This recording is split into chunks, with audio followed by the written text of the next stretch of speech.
अस्सलाम वालेकुम student, hope so you all are fine. Last time हमने रिपल टैंक को डिस्कस किया था कि हमारे पास रिपल टैंक क्या होता है, कैसे हम इससे वेव को पैदा करते हैं, कैसे वेव ट्रैवल करती हैं, और रिपल टैंक से जो हम वेव पैदा कर रहे थे, वेव को प्रोड्यूस कर रहे थे, उसके थ्रू हम वेव को प्रोड्यूस करने के बाद हम वेव के डिफरेंट फिनोमेना को डिस्कस कर रहे थे, डिफरेंट प्रॉपर्टीज़ को, डिफरेंट कैरेक्टरिस्टिक्स को डिस्कस कर रहे थे। उसमें सबसे जो पहली कैरेक्टरिस्टिक्स हमने जो लास्ट टाइम डिस्कस की थी वो थी रिफ्लेक्शंस।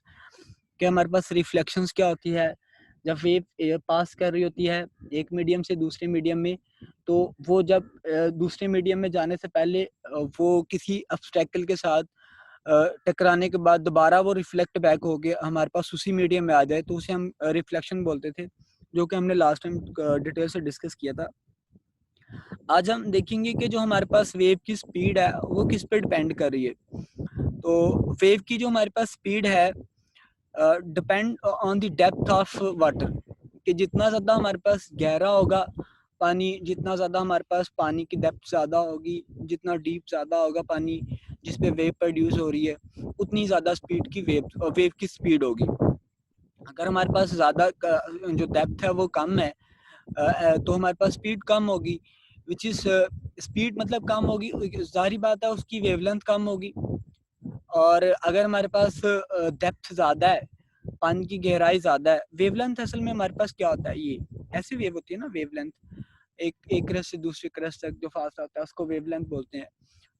अगर हमारे पास गहराई ज़्यादा है, उसकी डेप्थ ज़्यादा है, तो उसकी वेवलेंथ ज़्यादा होगी, और अगर वेवलेंथ ज़्यादा होगी तो उसकी स्पीड ज़्यादा होगी।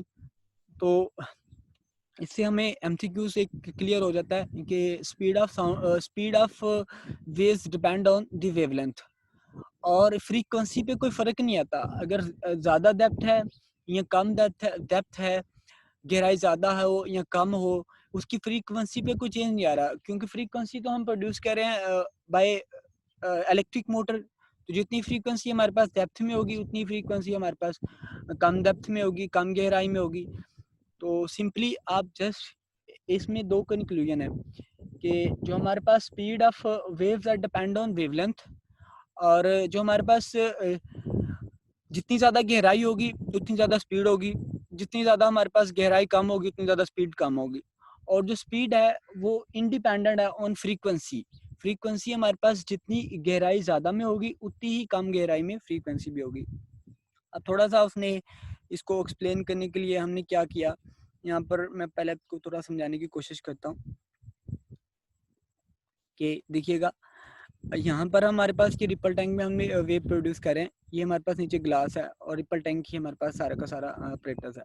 अब यहाँ पर अगर ये पानी है ना हमारे पास, अब यहाँ पर अगर हम कोई ब्लॉक रखते हैं, कुछ स्मॉल स्टोन रख दें, तो जो हमारे पास कोई भी चीज़ रखते हैं, तो जो स्टोन के ऊपर या जो जो ब्लॉक यहाँ पर हम रखेंगे, रिप्लेस करेंगे, उसके ऊपर जो पानी होगा उसकी जो हमारे पास डेप्थ है वो कम होगी, गहराई कम हो जाएगी ना, सारी बात है। ये ऊपर थोड़ा सा उसके ऊपर पानी होगा, बाकी उसकी गहराई कम, लेकिन एज कम्पेयर टू ये वाली जगह जहाँ पर हमने स्टोन या कोई ब्लॉक वगैरह नहीं रखा हुआ, यहाँ पर हमारे पास गहराई ज़्यादा है। अगर हमने जो हमने यहाँ पर फॉर एग्जांपल यहाँ पर रखा नहीं है, नज़र नहीं आ रहा, अगर मैं आपको लेट करके बता रहा हूँ, अगर हमारे पास यहाँ पर कोई स्टोन हो, कोई ब्लॉक हो, तो उसके ऊपर जो पानी होगा उसकी जो हमारे पास गहराई होगी वो कम होगी, एज कम्पेयर टू जहाँ पर हमारे पास स्टोन पड़ा नहीं होगा, वहाँ पर गहराई हमारे पास क्या होगी, ज़्यादा होगी। तो हम देखते ही हैं कि जो हमारे पास स्पीड है, यहाँ से हमने ऑब्जर्व किया कि प्रैक्टिकली कि जो हमारे पास स्पीड है, जहाँ पर गहराई ज़्यादा है वहाँ पर ज़्यादा है, और जहाँ पर गहराई कम है, इसके ऊपर ब्लॉक के ऊपर गहराई कम है ना, ज़ाहिर बात है, उसके ऊपर नीचे तो हमारे पास ब्लॉक है, उसके ऊपर थोड़ा सा पानी होगा, तो वहाँ पर हमारे पास गहराई कम है, और वहाँ पर जो हमारे पास स्पीड है वो हमारे पास क्या वेव की कम है, स्लो है। तो और यहाँ पर जिसके ब्लॉक के ऊपर वेव जो हमारे पास है वेवलेंथ कम है, ज़ाहिर बात है, थोड़ा सा पानी के ऊपर नीचे होगी, यहाँ पर हमारे पास ज़्यादा गहराई है तो ज़्यादा हमारे पास वेवलेंथ होगी। तो speed depend on wavelength, not on frequency. Frequency हमारे पास सेम रहेगी, ब्लॉक के ऊपर जो पानी है उसके लिए भी और जो गहराई में पानी है उसके लिए भी। तो लेट्स मूव कि यहाँ पर क्या लिखा हुआ उस पर डिस्कस, यही चीज़ें जो मैंने आपको बताया यही लिखी हुई हैं। कि हमारे पास speed of wave in water depend on depth of water, मतलब कि जो स्पीड है वो डिपेंड करती है गहराई पे, डेप्थ पे। जितनी ज़्यादा गहराई होगी उतनी ज़्यादा स्पीड होगी, अगर गहराई कम है तो स्पीड भी हमारे पास कम है। If block is submerge in ripple tank, ये मतलब कि अगर हम कोई गिलास या कोई ब्लॉक वहाँ पर रख देते हैं, सबमर्ज कर देते हैं, तो उसके ब्लॉक के ऊपर जो पानी होगा उसकी गहराई कम होगी, और जो ब्लॉक जहाँ पर ब्लॉक नहीं है उस साइड पे वहाँ पर गहराई ज़्यादा होगी। तो जो जो हमारे पास जहाँ पर ज़्यादा गहराई होगी वहाँ पर वेवलेंथ ज़्यादा होगी, जहाँ पर कम गहराई होगी वेवलेंथ कम होगी। तो स्पीड डिपेंड करेगी कि जहाँ पर ज़्यादा वेवलेंथ होगी वहाँ पर हमारे पास गहरा स्पीड ज़्यादा होगी। तो ये लिखा हुआ है, the depth of water in the tank will be slower on over the block than somewhere, मतलब ये कह रहा है कि ब्लॉक के ऊपर जो हमारे पास पानी की जो गहराई होगी वो कम होगी एज कम्पेयर टू अदर जगह के, एज कम्पेयर टू लेकिन लिखा हुआ है over the block than L block के अलावा कहीं भी जगह पे। When water wave enter the region of slower water, their wavelength decrease. जब हमारे पास जो वाटर वेव है वो हमारे पास ब्लॉक के ऊपर आती है, जहाँ पर हमारे पास डेप्थ कम है तो उसकी वेवलेंथ डिक्रीज कर देती है, but frequency of wave water wave remain, मैं आपको कह रहा हूँ फ्रीक्वेंसी हमारे पास सेम रहेगी in both parts of water because it is equal to the frequency of vibrator. ये तो फ्रीक्वेंसी डिपेंड करिए कि जितनी फ्रीक्वेंसी से वाइब्रेटर वो हमारे पास इलेक्ट्रिक मोटर है उसको वाइब्रेट करवा रहा है। तो ये जस्ट वही लिखा हुआ है कि जो डेप्थ है वो जो स्पीड है वो डिपेंड करेगी डेप्थ पे। डेप्थ जितनी ज़्यादा होगी उतनी ज़्यादा हमारे पास वेवलेंथ होगी, डेप्थ जितनी ज़्यादा कम होगी उतनी ज़्यादा हमारे पास वेवलेंथ कम होगी। तो जस्ट हमने रिफ्लेक्शन पढ़ लिया, रिफ्लेक्शन के बाद हमने पढ़ा कि स्पीड, जो वेवलेंथ की स्पीड है वो किस पे डिपेंड करती है। होप सो कि आपको समझ आ गया होगा। अब नेक्स्ट हमारे पास है, जो नेक्स्ट फिनोमेना है वो हमारे पास है रिफ्रैक्शन। असल में पहले आपको मैं रिफ्रैक्शन के बारे में बता देता हूँ कि रिफ्रैक्शन में हमारे पास क्या होता है कि जब भी हमारे पास कोई वेव एक मीडियम से दूसरे मीडियम में जाती है तो वो अपना रास्ता तब्दील कर देती है, वो अपना पाथ जो है, डायरेक्शन जो है वो चेंज कर लेती है। जैसे ही हम देखते हैं ना, जो हम पानी में देख रहे होते हैं, तो एक्चुअली हमारे पास जब हम पानी में या किसी कुएं में या किसी ये हमारे पास जो पूल है वहाँ पर देखते हैं पानी को, तो एक्चुअली हमें उसकी ओरिजिनल जो हमारे पास गहराई है वो नज़र नहीं आ रही होती। उसकी वजह ये होती है, ये मैं इससे हट के आपको बता रहा हूँ, अभी यहाँ पर नहीं है।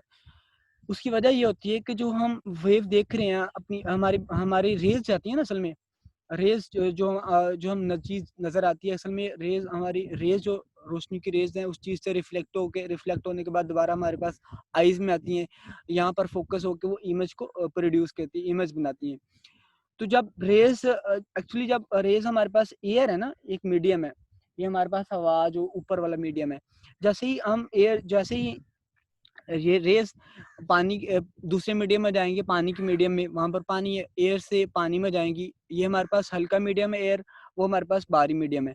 तो जब पानी में जाएंगी तो वो हमारे पास ये डिपेंड करता है कि वो अलग फिनोमेना होता है कि किस साइड को वो मूव करती हैं। अगर वो हल्के मीडियम से भारी मीडियम की तरफ जाएंगी तो वो नॉर्मल की तरफ बेंड करेंगी। तो ये अलग फिनोमेना है। तो जैसे ही रेस हमारे पास आँखों जो हमारे पास रेज़ हैं, रोशनी की रेज़ हैं, वो हवा से पानी की तरफ जाती हैं, तो वो जैसे ही रिफ्लेक्ट हो जाती हैं। क्योंकि चेंज कर देती हैं ड्यू टू रिफ्लेक्शन, से एक मीडियम से दूसरे मीडियम में जाती है, तो एक्चुअली इस वजह से हमें असल गहराई का पता नहीं चलता, असल गहराई फाइंड आउट नहीं हो सकती ऐसे सिंपल देखने से। गहराई एक्चुअली वो रिफ्लेक्ट बैक होके वो किसी और जगह से रिफ्लेक्ट बैक है, ओरिजिनल जगह से रिफ्लेक्ट बैक नहीं, उसकी मेन गहराई से रिफ्लेक्ट बैक नहीं होके नहीं आएगी, बल्कि वो ऊपर से ही किसी से रिफ्लेक्ट बैक होके हमारे पास आ जाएगी, जिसकी वजह से हमें ओरिजिनल गहराई फाइंड आउट नहीं होती। असल में बताने का मतलब ये है कि हमारे पास जैसे ही आपको मीडियम का बात जस्ट मैंने थोड़ा इन्फॉर्मेशन दिया है कि हमारे पास एक एयर का मीडियम है, एक हमारे पास वाटर मीडियम है, डिफरेंट मीडियम है हमारे पास। जो सिल्वर, ये जो हमारे पास मेटल्स हैं, ये भी एक मीडियम्स हैं, इसमें भी वेव हमारे पास जल्दी ट्रैवल कर जाती है एज कम्पेयर टू एयर्स। ये फिनोमेना आएंगे इंशाल्लाह नेक्स्ट तो हम डिस्कस करेंगे। अभी फ़िलहाल आपको रेयरफेक्शन के फिनोमेना का पता होना चाहिए कि जब भी कोई वेव्स एक मीडियम से दूसरे मीडियम में जाती है, तो वो अपनी डायरेक्शंस को, अपने पाथ को चेंज कर लेती है। This phenomena is known as refractions. तो अब देखिए, अगर हमने रेयरफेक्शन को ऑब्जर्व करना है तो हम क्या करेंगे, हम जस्ट क्या करेंगे, मैं आपको थोड़ा सा यहाँ पर ले जाता हूँ दोबारा। हमने पहले तो ऑब्स्टेकल रखी थी बिल्कुल ऐसे सीधे इसके सामने सामने। अगर हमने रिफ्रैक्शन को ऑब्जर्व करना है तो हम जो हमारे पास ऑब्स्टेकल है उसको एट सम एंगल पे रख देंगे, एट एंगल पे वेव फ्रंट के सामने कुछ एंगल पे रख देंगे। जैसे यहाँ पर देखिएगा, थोड़ा सा आपको देखिएगा, ये बिल्कुल अगर हमारे पास बिल्कुल स्ट्रेट बिल्कुल हम सामने रख देते तो बिल्कुल ऐसे स्ट्रेट पाथ आती हमारे पास। ये ऊपर वाला मीडियम था, ये हमारे पास दूसरा मीडियम था। तो अब हमने थोड़ा सा एंगल पे रख दिया, तो ये जस्ट एक एंगल पे हमने वेव फ्रंट को जो ऑब्स्टेकल उसको एंगल पे रख दिया। अब क्या होगा, जब जैसे हमारे पास इस मीडियम से जो गहराई वाला मीडियम है, गहराई वाले मीडियम से जब रेज जो हमारे पास वेव है वो कम गहराई वाले मीडियम में जाएगी तो वो अपना पाथ को चेंज कर देगी। एक मीडियम से दूसरे मीडियम में जा रही है ना, कम ज्यादा गहराई से कम गहराई वाली मीडियम में आ रही है तो अपना पाथ चेंज करेगी। This phenomena is known as refractions. तो जस्ट इसको समझने के लिए हमें इसको ऑब्जर्व करने के लिए रिपर टैंक पे हम इसको एट सम एंगल पे रखेंगे, तभी ये हमारे पास ऑब्जर्व होगा। अगर बिल्कुल हम उसका सामने प्लेन के सामने ऐसे प्लेन की फॉर्म में रख देंगे, बिल्कुल स्ट्रेट प्लेन की फॉर्म में 90 की नॉर्मल पे ऐसे 19 की फॉर्म में, तो ये हमारे पास ये चीज़ नहीं बनेगी। अगर हमने इसको ऑब्जर्व करना है तो हमें जो ऑब्स्टेकल्स है वो एट सम एंगल रखनी पड़ेगी। तो यही लिखा हुआ है यहाँ पर, for observation of refraction of water we repeat the above experiment. हम दोबारा उसी से वेव को प्रोड्यूस करते हैं, that the boundary between the deep and smaller water is at some angle. मतलब कि जो हम वो जो ब्लॉक रख रहे हैं, जो ऑब्स्टेकल हमारे पास रख रहे हैं, वो उसको हमने सम एंगल पे रख दिया।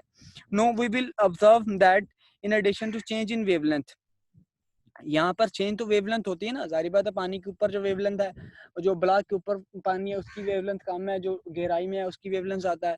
वो कह रहा है कि वेवलेंथ के साथ साथ एक और चीज पे भी डिपेंड ये हमारे पास चेंज हो रही है। The wave change their direction of propagation as well. एक तो वेवलेंथ तो चेंज होती है, कम गहराई में जाएंगे वेवलेंथ कम हो जाएगी, ज्यादा गहराई में जाएंगे वेवलेंथ ज्यादा हो जाएगी। उसके साथ साथ उसकी हमारे पास डायरेक्शन ऑफ प्रोपोगेशन भी चेंज होती है as well. Note that the direction of propagation is always normal to the direction of wavefront. ये normal. This change of path of water while passing through the region of deep water to that of slower one is called refraction. यही कह रहा है कि हमारे पास जैसे ज़्यादा गहरे वाले पानी से कम गहरे वाले पानी में जाएंगे तो उसकी डायरेक्शन चेंज होगी। This phenomena is known as refraction. ये डिफाइन किया हुआ है बड़े अच्छे से। When a wave form from one medium into another other second medium at some angle, its change its direction of travel change, ये हमारे पास चेंज हो जाती है। आगे नीचे लेयर आगे हमारे पास है एक और फिनोमेना है वेव का, कि वो हमारे पास क्या है, डिफ्रैक्शंस क्या होती है। डिफ्रैक्शंस के सिंपल इसको डिफाइन करने का ये है कि जब एक वेव किसी रुकावट के गिर्द बेंड हो जाए, बेंडिंग की फॉर्म में मूव करे, तो इसको हम क्या बोलते हैं, डिफ्रैक्शंस। तो इसको फिनोमेना को समझने के लिए हमने क्या किया, रिपल टैंक में दोबारा वेव पैदा की, प्लेन वेव पैदा की, ये हमारे पास वेव है। और हमने दो ऑब्स्टेकल रख दी, दो रुकावटें रख दी, एक ये वाली रुकावट एक ये वाली रुकावट। अब हमने रुकावटें कुछ इस तरह रखी हैं कि इनके दरमियान ये जो डिफरेंस है, ये जो वेवलेंथ है, ये जो वेव आ रही है उसकी वेवलेंथ के इक्वल है। अगर ये जो डिफरेंस है ये इसकी वेवलेंथ के इक्वल नहीं होगा तो हम डिफ्रैक्शन का फिनोमेना को ऑब्जर्व नहीं करेंगे। मैं दोबारा रिपीट कर रहा हूँ कि इन दो हमारे पास जो ऑब्स्टेकल हैं, इनके दरमियान जो हमारे पास डिस्टेंस है, ये हमारे पास ये जो वेव्स आ रही है इसकी वेवलेंथ के इक्वल है। अगर वेवलेंथ के इक्वल होगा तो डिफ्रैक्शन का फिनोमेना ऑब्जर्व होगा, अदरवाइज डिफ्रैक्शन का फिनोमेना ऑब्जर्व नहीं होगा। तो जस्ट जैसे ये प्लेन वेव इस ऑब्स्टेकल में से इन दोनों ऑब्स्टेकल में से गुजरती हैं तो ये बैंड इस ऑब्स्टेकल के गिर्द बैंड हो जाती है। इस फिनोमेना को हम डिफ्रैक्शन बोलते हैं। और ये तभी इस फिनोमेना को हम अच्छे से ऑब्जर्व करेंगे जब ये वाला जो डिफरेंस, ये जो हमारे पास इनके दरमियान डिस्टेंस है दो ऑब्स्टेकल के दरमियान, ये एक वेवलेंथ के इक्वल होगा। तो यहाँ पे लिखा है, now we observe the phenomena of diffraction of water waves generate straight wave in a ripple tank. ये हमने स्ट्रेट वेव प्रोड्यूस की रिपल टैंक में, and place two obstacle in lines, एक लाइन में दो ऑब्स्टेकल रख दी, such that the separation between them is equal to wavelength of water waves. यानी कि ये वाला जो हमारे पास इनके दरमियान जो डिफरेंस है ये किसके इक्वल है, ये जितनी ज़्यादा इसकी वेवलेंथ, जितनी इसकी वेवलेंथ है, वेव जो आ रही है हमारे पास वेक्टर वेव, उसके इक्वल है। The wave will spread after passing through a small slit between the two obstacles. The wave will spread uh, every in every directions and change into almost a semicircular pattern. मतलब कि हर direction में ये move करेंगी और almost ये semi circle बनाएंगे हमारे पास, ये लिखा हुआ है। Diffraction of wave can only be observed clearly if the size of the obstacle is comparable with the wavelength of the wave. अब ये कहता है कि क्लियरली तभी हम डिफ्रैक्शन को ऑब्जर्व करेंगे अगर ये वाला जो हमारे पास डिस्टेंस है ये वेव की वेवलेंथ के इक्वल होगा, ये लिखा हुआ है। If the size of the obstacle is, ये वाला जो is comparable with the wavelength of wave, कि जितनी ये वेव, जिसकी ये जो वेव आ रही है वाटर वेव, अगर इसकी वेवलेंथ और ये वाला जो हमारे पास से इनके दरमियान जो डिस्टेंस है ये इक्वल होगा तो हम डिफ्रैक्शन के फिनोमेना को ऑब्जर्व करेंगे। As shown in figures, the diffraction of wave while passing through a slit with size larger than the wavelength of, अगर हमारे पास अगर ज़्यादा है उसकी वेवलेंथ तो ये देखिएगा तभी डिफ्रैक्शन का अच्छे से फिनोमेना तब हम ऑब्जर्व करें या जब ये डिस्टेंस हमारे पास वेवलेंथ की इक्वल है। अगर ज़्यादा है तो ये देखिए हमें बहुत ही कम फिनोमेना ये ऑब्जर्व हो रहा है, बल्कि ऑब्जर्व हो ही नहीं रहा, ऑलमोस्ट स्मॉल बेंडिंग है यहाँ पर कॉर्नर पर। While passing through the sides are larger than wavelength of the wave, only a small diffraction occur when near the corner of the obstacle. यहाँ पे कह रहा है कि small diffraction occur हो रही है corner पे just। अब इसको define किया हुआ है बड़े अच्छे से। The bending or spreading of wave around the sharp edge, मतलब bending ये bend करना या bending और spreading of wave, ये spread हो रही है ना, bend हो रही है, spread होंगे, एक ही बात है। Around the sharp edge or corner of obstacles is called diffractions, यानी कि ये sharp edge के इधर अराउंड जो हमारे पास वेव का बेंड करना, this phenomena is known as obstacles। Thank you so much, hope so कि आपको समझ आ गया होगा। इंशाल्लाह हम नेक्स्ट चैप्टर स्टार्ट करेंगे जो इसकी न्यूमेरिकल प्रॉब्लम है और जो इसकी एक्सरसाइज है वो हम इंशाल्लाह क्लास में डिस्कस करेंगे अगर मौका मिला कभी तो। तब तक के लिए अल्लाह हाफिज़। इंशाल्लाह नेक्स्ट क्लास में हम नेक्स्ट चैप्टर स्टार्ट करेंगे और आप इस चैप्टर को बेटा अच्छे से रिवाइज कीजिएगा। इसके जो हमारे पास एक्सरसाइज है, मिनी एक्सरसाइज, उसको भी आप देखिएगा। अगर कि उसमें कोई प्रॉब्लम आ रहा हो तो मुझे ज़रूर बताइएगा। तब तक के लिए अल्लाह हाफिज़। Thank you so much.